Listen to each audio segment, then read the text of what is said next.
Hello दोस्तों, कैसे हैं आप लोग। हम लोग देख रहे हैं एडमिनिस्ट्रेटिव लॉ और आज का हमारा टॉपिक है administrative tribunal and reason for growth of administrative tribunals. तो चलिए स्टार्ट करते हैं इंट्रोडक्शन से। With the expansion of the welfare state the function of the government increased enormously. Ordinary court alone could not effectively deal with the growing number of disputes involving public administration। मतलब कि इसका growth का कारण ये है कि सिर्फ court, सामान्यतः कोर्ट अकेले कोई भी मतलब जो केस अभी जितनी तेजी से बढ़ रहे हैं कोर्ट में, वो अकेले कोर्ट टैकल नहीं कर सकती है। इसीलिए एडमिनिस्ट्रेटिव लॉ का जो है ओरिजिन हुआ है। Therefore, administrative tribunals were established to provide a specialized, speedy, and less expensive justice in particular field। ठीक है। कल्याणकारी राज्य की अवधारणा के विकास के साथ सरकार के कार्यों में अत्यधिक वृद्धि हुई। केवल सामान्य न्यायालयों के लिए प्रशासन से संबंधित बढ़ते विवादों का शीघ्र और प्रभावी निपटारा करना कठिन हो गया। इसीलिए विशेष प्रकार के विवादों के समाधान हेतु एडमिनिस्ट्रेटिव ट्रिब्यूनल मतलब प्रशासनिक अधिकरण की स्थापना की गई, ताकि विशेषज्ञ, त्वरित और कम खर्चीला न्याय उपलब्ध कराया जा सके। चलिए मीनिंग ऑफ एडमिनिस्ट्रेटिव ट्रिब्यूनल देख लेते हैं। An administrative tribunal is a specialised adjudicatory body created by constitution or a statute to decide disputes relating to a specific subject such as service matter, taxation, labor, administrative decision। प्रशासनिक अधिकरण एक विशेष न्याय निर्णायक संस्था है जिसकी स्थापना संविधान या किसी कानून द्वारा किसी विशेष विषय जैसे सेवा विवाद, कर, श्रम और प्रशासनिक निर्णयों से संबंधित मामलों के निपटारे के लिए की जाती है। आइए डेफिनेशन देख लेते हैं। Although the Constitution does not provide a formal definition, an administrative tribunal may be defined as a statutory body established to adjudicate a specialized dispute involving public administration and provide a speedy and expert justice। यद्यपि संविधान में इसकी कोई औपचारिक परिभाषा नहीं दी गई है, फिर भी इसे इस प्रकार समझा जा सकता है। प्रशासनिक अधिकरण वह वैधानिक संस्था है जिसकी स्थापना प्रशासन के से संबंधित विशेष प्रकार के विवादों का विशेषज्ञ एवं त्वरित निपटारा करने के लिए की जाती है। आइए कैरेक्टरिस्टिक देख लिया जाता है। कैरेक्टरिस्टिक और feature of the administrative tribunal. Create bye constitution और स्टैट्यूट, इसे कॉन्स्टिट्यूशन या स्टैट्यूट से क्रिएट किया गया है। स्पेशलाइज्ड मैटर को डील करता है, ठीक है। फॉलोज कंपैरेटिवली फ्लेक्सिबल प्रोसीजर, ठीक। Provides speedy justice, include members having technical और administrative expert, exercise quasi judicial functions. You can see Hindi here. संविधान या कानून द्वारा स्थापित की गई है, विशेष विषयों से संबंधित विषयों का निपटारा करती है, अपेक्षाकृत सरल एवं लचीली प्रक्रिया है, त्वरित न्याय प्रदान करता है और तकनीकी एवं प्रशासनिक विशेषज्ञ सदस्य इसमें काम करते हैं और अर्ध न्यायिक कार्य यह करता है। रीजन देख लेते हैं। Reason for growth of administrative tribunal, जो कि हमारा मेन टॉपिक है। तो growth of welfare state, the expansion of welfare activities increased administrative function and dispute। कल्याणकारी राज्य के विस्तार से प्रशासनिक कार्य एवं उनसे जुड़े विवाद बढ़ गए हैं, इसीलिए एडमिनिस्ट्रेटिव ट्रिब्यूनल का जो है ओरिजिन हुआ है। सेकेंड है increase in government function. Government function में इंक्रीजमेंट आ गया है। Modern government regulates education, health, taxation, labour, environment, public service, creating specialised dispute etcetera. मतलब आधुनिक सरकारें शिक्षा, स्वास्थ्य, कर, श्रम, पर्यावरण और सार्वजनिक सेवाओं का व्यापक नियमन करती हैं, जिससे विशेष प्रकार के विवाद उत्पन्न होते हैं, जिसका निपटारा एडमिनिस्ट्रेटिव ट्रिब्यूनल के माध्यम से किया जाता है।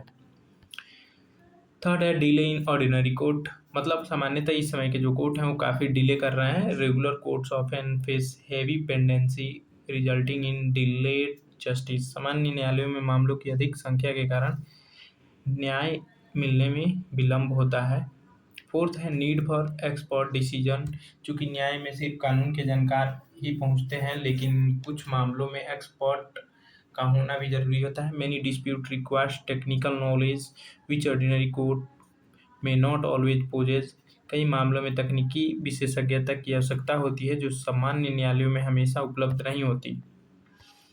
फिफ्थ है स्पीडी जस्टिस, मतलब tribunals provide quicker disposal of cases through simplified procedure. सरल प्रक्रिया अपनाकर अधिकरण अपेक्षाकृत शीघ्र निर्णय देते हैं। सिक्स्थ है less expensive, tribunal proceeding are generally less expensive than ordinary litigation. अधिकरणों में वाद चलाना सामान्य न्यायालयों की तुलना में अपेक्षाकृत कम खर्चीला होता है। ठीक है।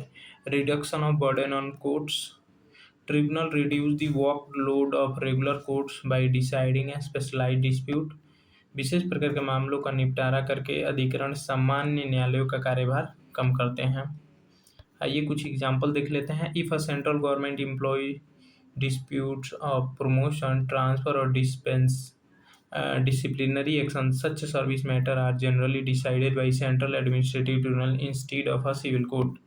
यदि किसी केंद्रीय सरकारी कर्मचारी को पदोन्नति या स्थानांतरण या अनुशासनात्मक कार्रवाई से संबंधित विवाद हो तो ऐसे सेवा संबंधी मामलों का निपटारा सामान्यतः सेंट्रल एडमिनिस्ट्रेटिव ट्रिब्यूनल द्वारा किया जाता है, न कि सिविल न्यायालय द्वारा। कॉन्स्टिट्यूशनल प्रोविज़न क्या है, तो इसके लिए जो है 323A और 323B को जोड़ा गया है। 323A एडमिनिस्ट्रेटिव ट्रिब्यूनल का बात करता है, ठीक है, और 323B tribunal for other specific matters का बात करता है। तो और इसके लिए एक अलग चैप्टर भी बनाया गया था, आपको पता है कौन सा वो चैप्टर है? एक मिनट हम देख लें कि इसको कब कौन से अमेंडमेंट से लाया गया था। 323 ये जो है 14A है, ठीक है, मतलब इसका पार्ट है 14A इंडियन कॉन्स्टिट्यूशन का। 14A में दो ही सेक्शन है, 323A और 323B, ठीक है।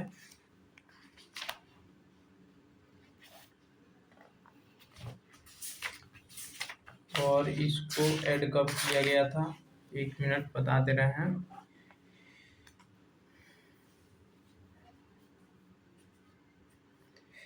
सेकेंड कॉन्स्टिट्यूशनल अमेंडमेंट एक्ट 1976 से 42वां संविधान संशोधन 1976 से जोड़ा गया था इसे, ठीक है, तो याद रखेंगे। 42nd कॉन्स्टिट्यूशनल अमेंडमेंट एक्ट 1976 से इसे ऐड किया गया है एडमिनिस्ट्रेटिव ट्रिब्यूनल को। आज ये कुछ इंपॉर्टेंट केस लॉज देख लेते हैं। L Chandra Kumar versus Union of India. इसमें supreme court held that the power of judicial review under article 32 and 226 is a part of basic structure of constitution.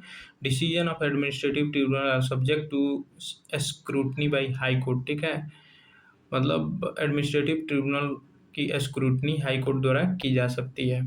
सर्वोच्च न्यायालय ने निर्णय दिया कि अनुच्छेद 32 एवं 226 के अंतर्गत न्यायिक पुनरावलोकन मतलब जुडिशियल रिव्यू संविधान के मूल ढांचे का हिस्सा है। प्रशासनिक अधिकरणों के निर्णय उच्च न्यायालय के न्यायिक पुनरावलोकन के अधीन है, ठीक है। कंक्लूजन देख लेते हैं।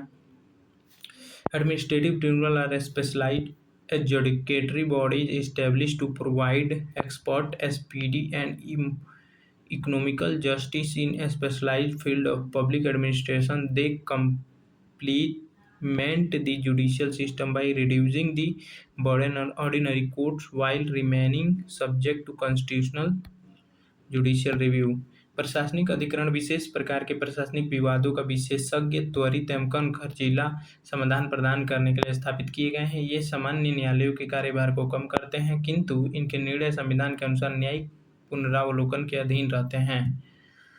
So thanks for watching. मिलते हैं नेक्स्ट वीडियो में किसी नेक्स्ट टॉपिक के साथ। अगर मेरा वीडियो आपको अच्छा लगा हो तो please like, subscribe and share करना ना भूलें। अगर आपको पीडीएफ चाहिए कंप्लीट एडमिनिस्ट्रेटिव लॉ का पीडीएफ, तो सिर्फ आपको 50 रुपीज़ मेरे नंबर पे करना है और इसका स्क्रीनशॉट भेजना है। मैं कंप्लीट एडमिनिस्ट्रेटिव लॉ का पीडीएफ सेंड कर दूंगा। मेरा नंबर है 7369049615। ठीक है, इस पे जीपे कर सकते हैं। ठीक है, और मेरे नोट्स में जो अभी हम पढ़ाए हैं उसके अलावा इम्पोर्टेंट कुछ क्वेश्चंस होंगे हिंदी और इंग्लिश में, जिसे आप प्रैक्टिस कर सकते हैं। So thanks for watching. मिलते हैं नेक्स्ट वीडियो में किसी नेक्स्ट टॉपिक के साथ। तब तक के लिए